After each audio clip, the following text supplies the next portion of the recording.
السلام علیکم ورحمۃ اللہ وبرکاتہ۔ الحمد للہ رب العالمین والصلاة والسلام علی سید الانبیاء والمرسلین وعلی آلہ وصحبہ اجمعین، اما بعد۔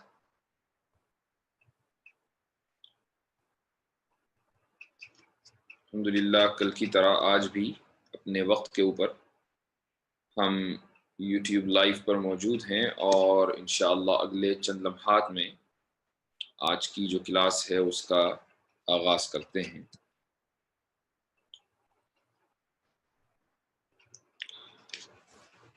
آج کا جو عنوان ہے وہ ہم لکھ چکے ہیں ویڈیو کے ڈسکرپشن میں، از مورالٹی فرام گاڈ، یعنی کیا اخلاقیات یا اخلاقی اقدار اللہ کی طرف سے ہیں یا انسان کی اپنی بنائی ہوئی۔ یہ اہل مذہب کا دعویٰ ہے کہ جتنے بھی اخلاقی اعمال ہیں یا اخلاقی چیزیں ہیں وہ اللہ کی طرف سے آتی ہیں، خدا کی طرف سے آتی ہیں۔ ملحدوں کا یہ کہنا ہے، یعنی ملحدوں کا دعویٰ اہل مذہب کی جانب سے یہ ہے کہ اہل مذہب یہ مانتے ہیں کہ جتنے بھی اخلاقیات ہیں وہ سب کے سب خدا کی طرف سے ہیں۔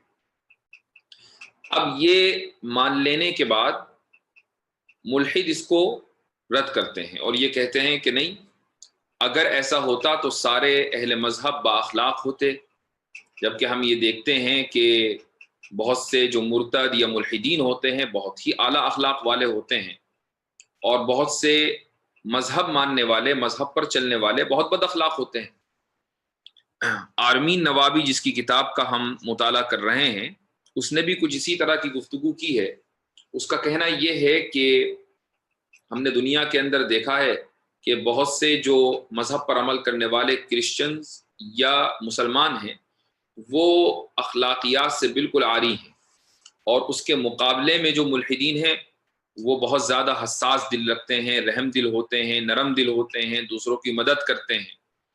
اور اپنی کتاب کے اپنے اس چیپٹر کے چوتھے چیپٹر کے آغاز میں اس نے ایک بات بھی لکھی ہے۔ اس نے کہا ہے کہ کینیڈا اور امریکہ میں ایک سروے ہوا تھا اور اس میں لوگوں سے ملحدوں کے بارے میں پوچھا گیا تھا کہ کیا ملحد لوگ اچھے ہوتے ہیں، تو اکثر لوگوں کا جواب یہ تھا کہ ملحد لوگ نہایت بد اخلاق ہوتے ہیں، بلکہ بہت سے لوگوں نے ان کو ریپسٹ سے بدتر معاشرہ کہا، یعنی ان لوگوں کو کہا کہ یہ لوگ ریپسٹ سے بدتر ہوتے ہیں۔ تو آرمین نوابی ان لوگوں سے شکایت کرتا ہے کہ بھائی آپ لوگ امریکہ اور کینیڈا میں رہ کر ہم لوگوں کو ریپسٹ سے بدتر بتاتے ہیں، جبکہ ہم لوگ بہت بااخلاق لوگ ہیں۔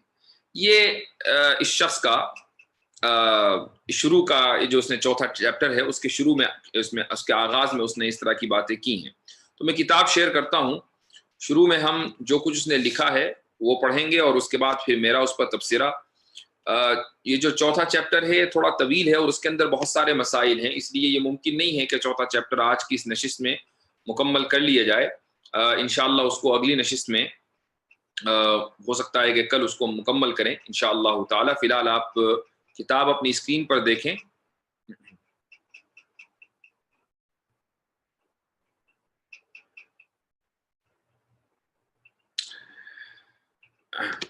یہ کہتا ہے کہ ان ریالٹی، میں دوسرے پیراگراف سے پڑھ رہا ہوں، in reality there is no evidence that atheists as a group are any more untrustworthy or immoral than any other group. There are dishonest atheists just as there are dishonest Christians and Muslims, and there are atheists who are paragons of good behavior just like any upstanding religious person. یہ کہتا ہے کہ حقیقت یہ ہے کہ اس بات کی کوئی دلیل نہیں ہے کہ ایتھیسٹ بطور ایک جماعت بے ایمان ہوتے ہیں یا بد اخلاق ہوتے ہیں، وہ اتنے ہی با اخلاق یا بد اخلاق ہوتے ہیں جتنا کوئی دوسرا گروپ۔ اس کے بعد وہ آگے کہتا ہے کہ بہت سارے ایتھیسٹ ایسے ہیں کہ جو اعلیٰ اخلاق کا معیار و پیمانہ ہے، یہ بات کہنے کے بعد اب وہ آتا ہے مذہب کی بد اخلاقی کو ثابت کرنے کے لیے. وہ یہ کہتا ہے کہ اگر مذہب اخلاق کی بنیاد ہوتا تو مذہب بد اخلاقی کو پروموٹ نہ کرتا. کہتا ہے indeed religion do seem to incite violence. ایک جملہ لکھا اور اس کے بعد آگے بڑھ گیا. اس میں کوئی شک نہیں کہ مذاہب تشدد کو پروموٹ کیا کرتے ہیں. یعنی یہ جو جنگ دنیا کے اندر ہوتی ہیں یہ مذہبوں کی وجہ سے ہوتی ہیں. یہ اس نے پہلا الزام لگایا. ہم اس الزام کو ابھی یہی روکتے ہیں اور آگے بڑھتے ہیں. اس کا جواب میں انشاءاللہ بھی دوں گا. آگے کہتا ہے morals change and fall out of fashion. Religious texts are generally ancient and they reflect the value of the times when they were written. جتنی بھی مقدس کتابیں ہیں، مذہبی کتابیں ہیں، وہ سب قدیم ہیں اور وہ اس زمانے کی عکاسی کرتی ہیں جس زمانے میں یہ کتابیں لکھی گئیں. Over time, our views of what is acceptable shift as our cultures progress, which makes many things found in the Bible or Quran seem outdated and highly problematic. وہ یہ کہتا ہے کہ جیسے جیسے ٹائم بدلا ہمارے نظریات بھی تبدیل ہونے لگے، اس لیے کہ ہمارے کلچر اور معاشرے نے ترقی کی، جس کی وجہ سے بہت سی چیزیں جو قرآن اور بائبل میں ملتی ہیں وہ اب آؤٹ ڈیٹڈ ہو چکی ہیں اور بے انتہا پرابلمیٹک ہیں. یعنی ان کے اندر بہت زیادہ ان کو قبول کرنے میں پریشانیاں ہیں. Consider for example the issue of slavery. کہتا ہے کہ آپ بطور مثال غلامی کے مسئلے کو لے لیجئے کہ قرآن میں بھی اس کا ذکر ہے اور حدیث میں بھی اس کا ذکر ہے اور بائبل میں بھی اس کا ذکر ہے، لیکن آج کا معاشرہ غلامی کو قبول کرنے کے لیے تیار نہیں ہے. اس کا مطلب یہ ہوا کہ غلامی ایک ایسی چیز ہے جو آؤٹ ڈیٹڈ ہو چکی ہے، لہٰذا قرآن کی بہت سی چیزیں آؤٹ ڈیٹڈ ہو چکی ہوں گی. یہ بات اس نے کہی ہے. آج ہم انہی 2-3 باتوں کے اوپر اپنا تبصرہ کریں گے اور انشاءاللہ پھر اگلی کلاس میں جو اس نے بقیہ باتیں کی ہیں اس کو چھوڑ دیں گے. بقیہ جو حصہ ہے وہ اگلی کلاس میں انشاءاللہ کور کریں گے. سب سے پہلی بات یہ ہے کہ ملحدوں کا یہ کہنا کہ بہت سے ملحد بھی با اخلاق ہوتے ہیں، دراصل یہ اخلاق کی ڈیفینیشن کو، مورالٹی کی ڈیفینیشن کو نہ سمجھنے کی دلیل ہے. مورالٹی یا اخلاق ان لوگوں کے نزدیک صرف اس چیز کا نام ہے کہ آپ کتنے سامنے والے کو دیکھ کر مسکرا دیے، سامنے والے کی آپ نے مرضی کی کتنی پابندی کر لی، یا سامنے والے کا احترام کر لیا، اس کو عزت دے دی. صرف انہی چیزوں کا نام اخلاق نہیں ہے. آج آپ امریکہ میں چلے جائیں، کینیڈا میں چلے جائیں، مغربی ممالک میں چلے جائیں، آپ دیکھیں گے کہ بہت سارے لوگ بہت با اخلاق ہیں اور آپ یہ بعض مرتبہ فیصلہ کرنا مشکل ہو جاتا ہے کہ آخر کیا وجہ ہے کہ جو لوگ مذہب پر عمل کرنے والے ہیں، خصوصاً ہم بہت سے مسلم ممالک میں جاتے ہیں، ہم اخلاق کا وہ معیار نہیں دیکھتے، لیکن جب ہم مغربی ممالک میں آتے ہیں تو اخلاق کا بہت اعلیٰ پیمانہ ہم دیکھتے ہیں. مثلا آپ کسی دکان میں جائیں، آپ کے آگے کوئی اگر گورا جا رہا ہوگا تو وہ آپ کے لیے رکے گا، آپ کے لیے دروازہ کھولے گا اور آپ کو آگے جانے دے گا. ہم یہ چیز مسلم ممالک کے اندر نہیں دیکھتے. یہ ایسے ہی اگر آپ لائن میں لگے ہوئے ہیں تو آپ کے ساتھ جو شخص لائن میں لگا ہوا ہے وہ آپ کے اسپیس کا، آپ کی پرائیویسی کا مکمل احترام کرے گا. ایسا نہیں کہ وہ آپ کو دھکے دے گا، اور اگر کبھی اس کا ہاتھ آپ کو ٹچ بھی ہو گیا تو فوراً سوری بولے گا. تو یہ چیزیں واقعی بہت اچھی ہیں اور اس میں کوئی شک نہیں ہے کہ یہ چیزیں جو شخص بھی اختیار کرتا ہے اس کو بااخلاق کہا جاتا ہے. لیکن صرف اخلاق کسی چیز کا نام نہیں ہے. اخلاق میں ایک بہت اہم چیز حیا ہے. اخلاق میں ایک بہت اہم چیز حیا ہے، اور حیا ایک فطری چیز ہے، اور ملحدین نے اسی فطری چیز کا قتل کیا ہے. حیا فطری چیز کیسے ہے اس کی ایک مثال دیتا ہوں میں آپ کو.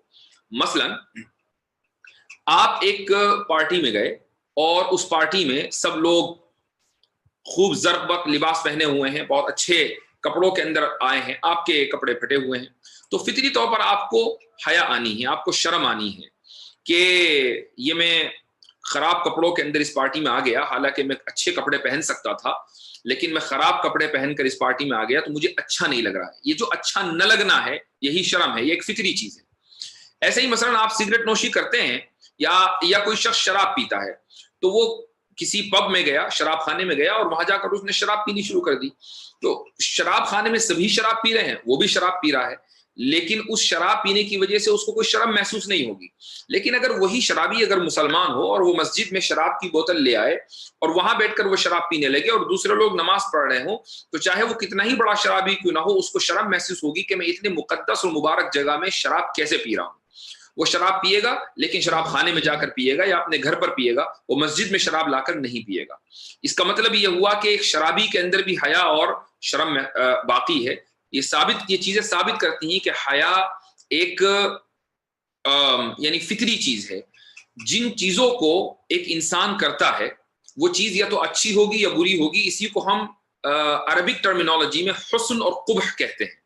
شاہ ولی اللہ محدث دہلوی رحمۃ اللہ علیہ ایک مشہور محدث اور علم کلام کے ماہر گزرے ہیں چند سو سال پہلے. ان کی ایک بہت مشہور کتاب ہے جو آپ میں سے بہت سے لوگوں نے اس کا نام سنا ہوگا، حجت اللہ البالغہ. حجت اللہ البالغہ کے شروع میں ہی حضرت شاہ ولی اللہ محدث دہلوی رحمۃ اللہ علیہ نے یہ بحث کی ہے کہ جو اعمال یا جو ایکٹیویٹیز بھی ایک انسان کرتا ہے اس ایکٹیویٹیز کی 3 حیثیتیں ہیں. یعنی ان کے اندر جو وہ اچھی بھی ہوتی ہیں بری بھی ہوتی ہیں. تو وہ اچھائی اور برائی کہاں سے آتی ہے، اس کی 3 حیثیتیں ہیں. اس میں جو پہلی حیثیت انہوں نے لکھی ہے وہ یہ ہے کہ اچھائی اور برائی خالص نیچرل اور لاجیکل یا ریشنل بھی ہوتی ہے بہت سی چیزوں کے اندر. مثلا میں نے یہ جو مثال دی ہے شرم کی یا حیا کی، یہ ایک اچھی چیز ہے اور یہ اچھائی اس کے اندر نیچرلی آئی ہے، فطری طور پر آئی ہے. اس کو ثابت کرنے کے لیے کسی شریعت کا یا قرآن کا یا بائبل کا ہونا ضروری نہیں ہے. یعنی اگر قرآن یا بائبل نہ ہوتے تب بھی ایک انسان ایسی مجلس میں خراب اور پھٹے ہوئے کپڑے پہن کر جانے میں شرم محسوس کرتا. جس مجلس کے اندر یا جس پارٹی کے اندر سب لوگوں نے اچھے کپڑے پہنے ہوئے ہیں اور وہ شخص جو خراب اور پھٹے ہوئے کپڑوں میں پہنچا ہے وہ اچھے کپڑے افورڈ کر سکتا ہے، اس کے باوجود وہ خراب کپڑوں میں گیا ہے، تو اس کو فطری طور کے اوپر شرم محسوس ہوگی. چاہے قرآن کی کوئی آیت نازل نہ ہوئی ہوتی، بائبل کا کوئی ورس موجود نہ ہوتا، تب بھی یہ چیز اس کے اندر ہوتی. اس سے ثابت ہوا کہ بہت سی ایکٹیویٹیز جو ہم کرتے ہیں اس کے اندر اچھائی یا برائی فطری طور پر آتی ہے. لیکن ملحدوں نے کیا کیا، اس حیا کے اوپر حملہ کیا. انہوں نے یہ کیا کہ سب سے پہلے انہوں نے ایک یعنی مرد اور عورت انہوں نے ایک دوسرے کے سامنے اپنے کپڑے اتارنے شروع کیے اور اس چیز کو پروموٹ کیا. ویسٹرن کلچر کے اندر آپ چلے جائیں، ایک دوسرے کے سامنے برہنہ ہونا بہت معمولی بات ہے. اور ہوا یہ کہ اس طریقے کے لاکر رومز مثلا بنے ہوئے ہیں. آپ کسی بھی ویسٹرن کنٹری کے جم میں چلے جائیے، جم کے اندر لاکر روم بنے ہوئے ہیں، مردوں کا الگ ہے عورتوں کا الگ ہے. جب آپ لاکر روم میں جائیں گے تو آپ کو پتا چلے گا کہ مرد ایک دوسرے کے سامنے اس طریقے سے مادرزاد ننگے ہو جاتے ہیں، برہنہ ہو جاتے ہیں، گویا کہ کوئی ان کو احساس اور شرم نام کی چیز ہی نہیں ہے، گویا کہ یہ ایک ایک دم نیچرل چیز ہو. آپ اگر کوئی عورتوں کے لاکر روم میں چلی جائے وہاں اس کو وہی منظر نظر آئے گا. اس کے بعد تھوڑی اور ترقی آئی اور یہ ترقی اس طریقے سے آئی کہ آپ اگر کسی سمندر کے کنارے چلے جائیں تو وہاں آپ مردوں اور عورتوں کو ایک ساتھ ایک ہی جگہ مکمل برہنہ دیکھیں گے. تو یہ جو حیا کا اور اس چیز کو ترقی اور اس چیز کو جدت پسندی کا نام دیا گیا اور یہ کہا گیا کہ مذہب ہمیں پابند بناتا ہے، مذہب کو رد کر کے، مذہب کو ختم کر کے ہم نے اپنے آپ کو آزاد کر لیا. تو یہ جو حیا کا خاتمہ کیا ہے یہ الحاد نے کیا ہے، ملحدین نے کیا ہے. اور حیا ایک فطری چیز ہے، لہذا الحاد نے فطرت کا خاتمہ کر دیا اور فطرت کے خاتمہ کرنے کو بد اخلاقی نہ کہا جائے تو اور کیا کہا جائے. تو پھر ایک ملحد یہ کیسے دعویٰ کر سکتا ہے کہ وہ با اخلاق ہے؟ تو با اخلاق ہونے کا مطلب صرف یہ نہیں ہے کہ آپ کسی کے لیے دروازہ کھول دیں یا کسی کو دیکھ کر ایک مسکراہٹ دے دیں یا کسی کی گریٹنگز کا جواب دے دیں. با اخلاق ہونے کا مطلب یہ بھی ہے کہ آپ کے اندر حیا ہو. ایک مذہب پر عمل کرنے والا جو سختی کے ساتھ اپنے مذہب پر عمل کرتا ہے، میں کہتا ہوں چاہے وہ عیسائی ہو، یہودی ہو یا مسلمان ہو یا کوئی بھی مذہب ہو، اگر وہ اپنے مذہب کے اوپر سختی سے عمل کرتا ہے تو شاید ہی دنیا کا کوئی مذہب ہو، اگر وہ واقعی آسمانی مذہب ہے، جو اپنے ماننے والوں کو بے حیائی کی تعلیم دیتا ہو، وہ یقیناً با حیا ہوگا اور یہی اس کے با اخلاق ہونے کی دلیل ہے. اسی لیے امریکہ اور کینیڈا میں جو سروے ہوا اور لوگوں نے جو ملحدین کو ریپسٹ سے بدتر کہا تو واقعی بالکل صحیح کہا کہ یہ لوگ ریپسٹ سے بدتر ہیں چونکہ انہوں نے حیا کا خاتمہ کیا ہے. ایک بات. دوسری بات یہ ہے کہ ان لوگوں نے ندامت کا خاتمہ کیا ہے. ندامت کسے کہتے ہیں؟ کسی چیز کے اوپر، کسی گناہ یا کسی برے کام کو کرنے کے بعد شرمندہ ہونا، اسی کو ندامت کہا جاتا ہے. تو ظاہر ہے کہ ہم انسان ہیں، ملحد بھی انسان ہے، ایک مسلمان بھی انسان ہے، ایک ہندو بھی انسان ہے، ایک عیسائی بھی انسان ہے. اور انسان بحیثیت انسان کے گناہ کرتا ہے، برائی کر لیتا ہے، لیکن اگر وہ کسی مذہب کا ماننے والا ہے، مثلا مسلمان اگر برائی کرتا ہے تو برائی کرنے کے بعد اس کو ندامت محسوس ہوتی ہے، وہ ریگریٹ کرتا ہے، اور ریگریٹ کرنے کے بعد وہ پھر اپنی گناہ سے توبہ مانگتا ہے، اور اس کے بعد پھر وہ اچھا محسوس کرتا ہے۔ ملحدوں نے یہ کیا کہ انہوں کو معلوم تھا کہ گناہ تو انسان کرتا ہی رہے گا، اس ندامت کو ختم کرو، اس ریگریٹ کو ختم کرو، کہ ایک آدمی گناہ کرنے کے بعد ریگریٹ نہ کر پائے، ایک آدمی گناہ کرنے کے بعد ندامت کا احساس اس کے اندر نہ ہو، اس کے ضمیر کو ختم کر دو۔ یہ جو ندامت کو ختم کرنا ہے، ضمیر کو ختم کرنا ہے، اس سے زیادہ بے اخلاقی کی بات اور کیا ہو سکتی ہے؟ اس لیے ملحدوں کا یہ کہنا کہ مذہب اخلاق کا ذریعہ نہیں ہے بلکہ ملحد بھی با اخلاق ہوتے ہیں، یہ دعویٰ سراسر غلط ہے۔ اب آپ آگے چلیے، اس نے ایک بات یہ کہی ہے کہ بہت ساری چیزیں ایسی ہیں جو مذہب میں ملتی ہیں، قرآن میں ہیں، بائبل میں ہیں، لیکن جیسے جیسے زمانے نے ترقی کی ہے وہ چیزیں اب آؤٹ ڈیٹڈ ہو گئی ہیں، اور اس مثال کے طور پر اس نے غلامی کو ذکر کیا ہے۔ تو اس کی تھوڑی سی تفصیل سن لیجئے، یہ آپ کے بہت کام آنے والی ہے انشاءاللہ۔ دیکھیے 1500 سال، یعنی 1500 شاید 1500 کے درمیانی کوئی سال ہے، اس سے پہلے کا جو زمانہ ہے اس کو کلاسیکل ایرا کہا جاتا ہے، اور اسی کو ڈارک ایجز بھی بولتے ہیں۔ 1500 کے بعد جو ٹائم شروع ہوتا ہے اس کو رینیسانس یا عہد تنویر کہا جاتا ہے، یعنی ایسا زمانہ کہ جس زمانے میں لوگ منور ہو گئے، لوگ بیدار ہو گئے، ان کے اندر بیداری آ گئی، اور انہوں نے مذہب کے قلادے کو اپنے گردن سے اتار کر پھینک دیا۔ اس کو عہد تنویر کہا جاتا ہے، جو 1500 کے بعد شروع ہوا، اور یہ دور رہا تقریباً 1929 یا 1930 تک۔ اسی دور کو ماڈرنٹی کا دور بھی کہا جاتا ہے۔ اس کے بعد 1930 کے بعد جو دور شروع ہوا ہے اس کو پوسٹ ماڈرنزم کہا جاتا ہے، اردو میں اس کو مابعد جدیدیت کہتے ہیں۔ تو آپ یہ ٹائم کی تقسیم ہے۔ تو ایک تو ہے ڈارک ایجز، 15ویں صدی سے پہلے کا جو وقت ہے وہ ڈارک ایجز ہے۔ اس کے بعد جو ٹائم شروع ہوتا ہے 1930 تک، یہ جدت پسندی کا دور ہے یا جدیدیت کا دور ہے، اور اس کے بعد پھر جو ٹائم آتا ہے جو ابھی چل رہا ہے، یہ پوسٹ ماڈرنزم کا دور ہے۔ اس دور میں جدیدیت سے لے کر آج تک، اس دور میں جتنے بھی انسان ہیں ان کا ایک واحد نظریہ ہے، جو اس نظریے کے قائل ہیں، یعنی جدیدیت کے قائل ہیں یا پوسٹ ماڈرنزم کا قائل ہیں۔ ان کا نظریہ یہ ہے کہ جیسے جیسے ہم آگے بڑھیں گے ہم بہتر ہوتے جائیں گے، جیسے جیسے ہم آگے بڑھیں گے زمانے میں ہم بہتر ہوتے جائیں گے، اسی کو پروگریس کہا جاتا ہے، اور اس نظریے کو اصطلاح میں، ٹرمینالوجی میں پروگریسیوزم کہتے ہیں۔ پروگریسیوزم کا مطلب یہ ہے کہ انسان جیسے جیسے زمانے میں آگے بڑھ رہا ہے وہ ترقی کرتا جا رہا ہے، صرف ٹیکنالوجی میں نہیں بلکہ اپنے اخلاق میں بھی وہ بہتر سے بہتر ہوتا جا رہا ہے۔ یہ ان لوگوں کا نظریہ ہے۔ دیکھیے یہ اس نظریے میں خرابی کیا ہے؟ اس نظریے میں خرابی یہ ہے کہ یہ دنیا کا واحد نظریہ ہے کہ جو کسی ایکسٹرنل سورس، خارجی ذریعے کو بنیاد نہیں بناتا۔ مطلب یہ مثلا اسلام، اگر اسلام کو ایک نظریہ مان لیا جائے تو یہ کہا جائے گا کہ اس نظریے کو دینے والا قرآن ہے۔ قرآن اسلام نہیں ہے بلکہ قرآن اسلام کو پیش کرنے والا ہے، اس اللہ سبحانہ و تعالی اسلام کو دینے والا ہے، اللہ اسلام نہیں ہے۔ ایسے ہی کوئی بھی نظریہ دنیا کا لیں، جو نظریے کا خالق ہوگا وہ اس نظریے کو پیش کرنے والا ہوگا، لیکن اس نظریے کا خالق کوئی نہیں ہے، پروگریسیوزم کا خالق کوئی نہیں ہے۔ اس کو آپ چیک نہیں کر سکتے کسی بھی ایکسٹرنل سورس سے کہ یہ نظریہ صحیح ہے یا غلط ہے، اس نظریے کو چیک کیا ہی نہیں جا سکتا۔ ایک تو خرابی اس کی ہے۔ دوسری خرابی یہ ہے کہ، اور یہ جو میں نے پہلی خرابی بتائی ہے اس کو بولا جاتا ہے انگریزی میں ڈاگمیٹزم۔ ڈاگمیٹزم، اس کی اسپیلنگ ہے DOGMATISM، ڈاگمیٹزم۔ ڈاگمیٹزم کا مطلب یہ ہوتا ہے کہ میں جو کہہ رہا ہوں وہ اس لیے صحیح ہے چونکہ میں کہہ رہا ہوں، میں جو کہہ رہا ہوں وہ اس لیے درست ہے چونکہ میں کہہ رہا ہوں، اسی کو ڈاگمیٹزم بولا جاتا ہے۔ تو یہ جو پروگریسیوزم ہے یہ دراصل ڈاگمیٹک ہے۔ ڈاگمیٹک کا مطلب یہ ہوا کہ کوئی بھی چیز اس لیے درست ہے چونکہ وہ نئی ہے، چونکہ زمانہ ترقی کر رہا ہے اس لیے وہ چیز درست ہے۔ یہ نظریہ مکمل طور پر عقلی اعتبار سے غلط ہے، فلسفے کے اعتبار سے غلط ہے، کامن سینس کے اعتبار سے غلط ہے۔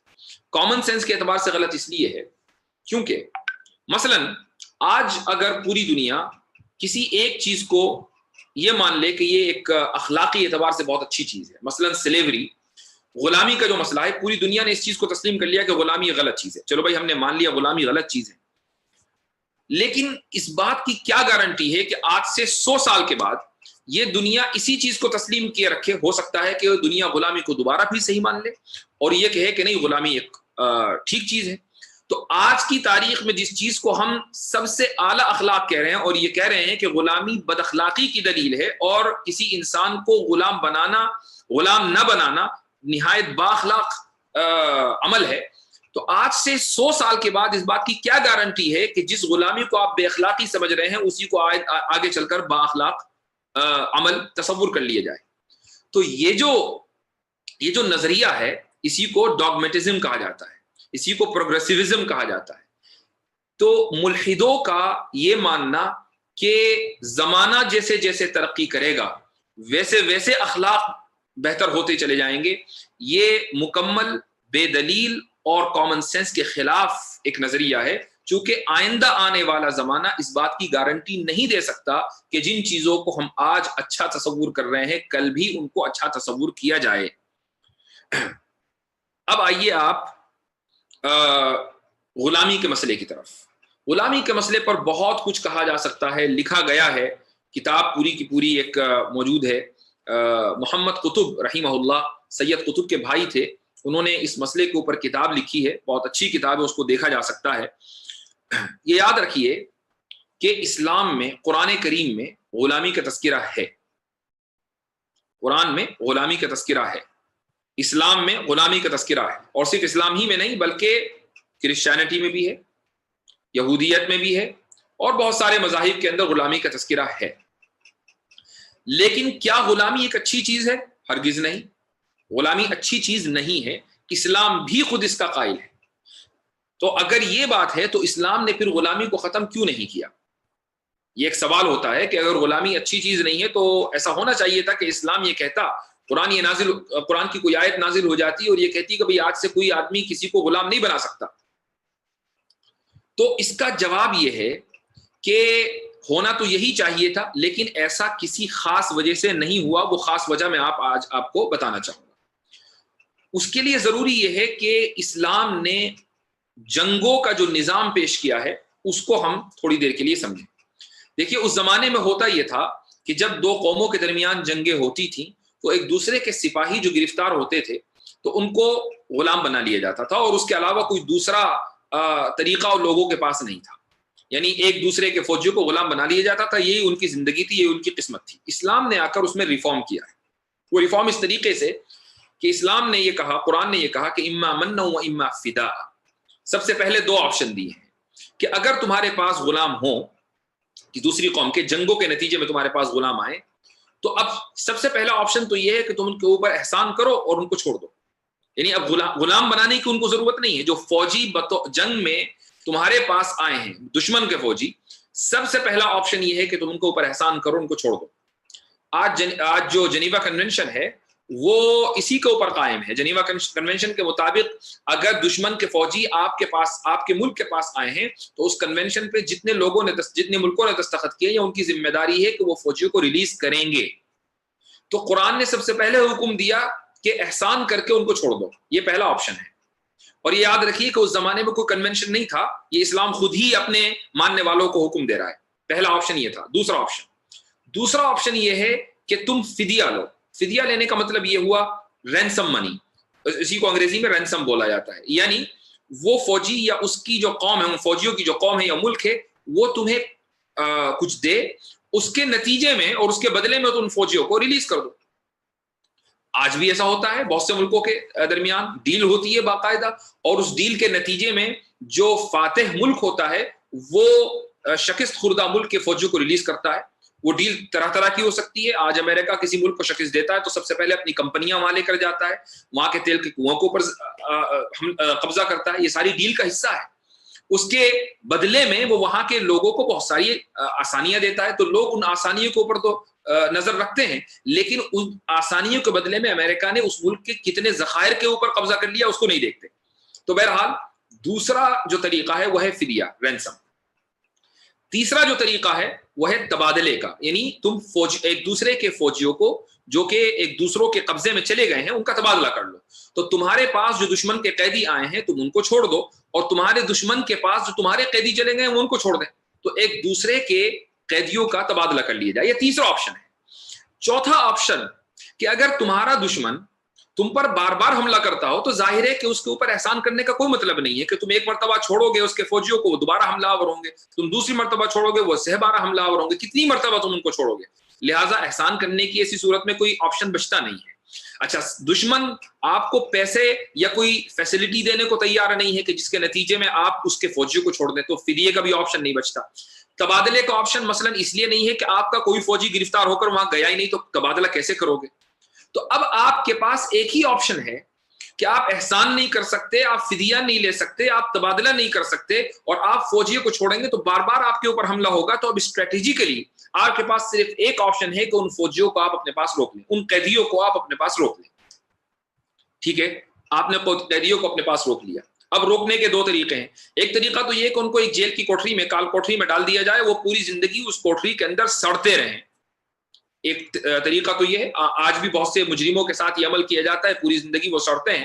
سزائے موت ان کے لیے آسان ہے. ایسے لوگ کہ جو پوری زندگی قید و بند کی صورتیں برداشت کرتے ہیں، وہ یہ خواہش کرتے ہیں کہ کسی طریقے سے ہمیں سزائے موت ہو جائے تو ہم اس سے چھٹکارا حاصل کر لیں. تو ان کے لیے سزائے موت آسان ہوتی ہے جیل کی کال کوٹری کے اندر سڑے رہنے سے. تو ایک تو آپشن اس کا یہ ہے کہ آپ ان کو جیل کی قید میں یا کال کوٹری کے اندر ڈال دیں. دوسرا آپشن یہ ہے کہ آپ لوگوں کے درمیان ان کو ڈسٹریبیوٹ کر دیں اور لوگوں کو اسٹیٹ یہ پابند کرے کہ ان کا خیال رکھنا ہے، ان کا کھانا دینا ہے، ان کا پینا دینا ہے، ان کے کپڑوں کا خیال رکھنا ہے، اور اگر مناسب سمجھو تو ان کو آزاد کر دینا ہے، ان کو تعلیم دینی ہے. یہ ساری گائیڈ لائنز اسٹیٹ لوگوں کو دے. یہ اس کو کہا جاتا ہے غلامی. تو اسلام نے اپنے فالوورز کو یہ تعلیم دی کہ جنگوں کے نتیجے میں جو قیدی آئیں، اگر ان کے اوپر احسان نہ کیا جا سکتا ہو، اگر ان کو فدیہ لے کر چھوڑا نہ جا سکتا ہو، اگر تبادلہ نہ کیا جا سکتا ہو، تو بجائے اس کے کہ ان کو کال کوٹری میں ڈالا جائے، ان دوسری قوموں کے دشمن قیدیوں کے فوجیوں کو آپس میں تقسیم کر لیا جائے. مثلا ایک قیدی ایک گھرانہ لے لے، دوسرا قیدی دوسرا گھرانہ، اور یہ گھرانہ اس قیدی کی کفالت کرے، اس کو تعلیم دے، اس کو پڑھائے، اس کو لکھائے، اس کو ایک اچھا اور مہذب انسان بنائے. اس کے بدلے میں وہ قیدی چونکہ وہاں رہ رہا ہے، اس کے پاس ظاہر ہے کہ کوئی مال و دولت نہیں ہے، وہ اس گھرانے کی خدمت بھی کرے، اس کا کام بھی کرے. اس طریقے سے دونوں کی طرف سے ایک میوچول انڈرسٹینڈنگ ہو کہ جو غلام ہے وہ کام کرے، اور جو گھرانہ ہے، جو مالک گھرانہ ہے، وہ اس کے بدلے میں اس کی کفالت کرے، اس کے کھانے پینے کا خیال رکھے، اور اگر ضرورت پڑے تو اس کو رہا بھی کر دے، اس کو آزاد بھی کر دے. یہی وجہ ہے کہ ذرا سی بات کے اوپر اسلام نے یہ حکم دیا ہے کہ تم غلاموں کو آزاد کرو. مثال کے طور پر اگر ایک شخص ایسی قسم کھا لیتا ہے کہ جو جھوٹی ہو، وہ ایک ہے کہ خدا کی قسم میں یہ کام کروں گا، اور وہ یہ کام نہ کرے، تو حکم دیا گیا کہ ٹھیک ہے، اب یہ تم نے گناہ کا کام کیا ہے، تم نے جھوٹی قسم کھائی اللہ کے نام پر، لہٰذا تم غلام آزاد کرو. تو ایک بظاہر چھوٹا سا کام، بظاہر میں یہ نہیں کہہ رہا کہ جھوٹی قسم کھانا ایک چھوٹا کام ہے، لیکن لوگ اس کو بڑا نہیں سمجھتے ہیں، اس لیے میں نے کہا کہ بظاہر ایک چھوٹا سا گناہ ہے. اس کے نتیجے میں، حالانکہ گناہ کبیرہ ہے، اس کے باوجود اللہ نے حکم دیا کہ تم غلام آزاد کرو. ایک آدمی اپنی بیوی سے زہار کر لیتا ہے، قرآن کریم کی سورہ مجادلہ میں اس کا پورا قصہ اور حکم موجود ہے. زہار کر لیتا ہے، حکم دیا کہ غلام آزاد کرو. ایک آدمی بائی مسٹیک کسی کو قتل کر دیتا ہے، جان بوجھ کر نہیں، بائی مسٹیک. مثال کے طور پر آپ نشانہ لگا رہے تھے کسی شکار کے اوپر، وہ غلطی سے لگ گیا کسی انسان کے اوپر، غلام آزاد کرو. تو اتنے مواقع اسلام میں غلام کے آزاد کرنے کے ہیں. تو یہ کسی دوسرے مذہب میں نہیں، کسی دوسرے مذہب نے اس کی تعلیم ہی نہیں دی. اب سوال یہ ہے کہ اسلام اگر چاہتا تو غلامی کے اوپر مکمل پابندی لگا دیتا. اتنے لمبے چوڑے احکام دینے کی ضرورت کیا ہے؟ اس کی وجہ یہ ہے کہ غلامی کے اوپر پابندی اسلام خود نہیں لگا سکتا تھا، کیونکہ غلامی کا مسئلہ دو قوموں کے درمیان مل بیٹھ کر ہی حل ہو سکتا تھا. چونکہ غلام بننے کا جو واحد ذریعہ ہے وہ ہے جنگیں آپس میں نہیں ہوتی، بلکہ جنگیں دشمن کے ساتھ ہوتی ہیں. تو جب تک دشمن بھی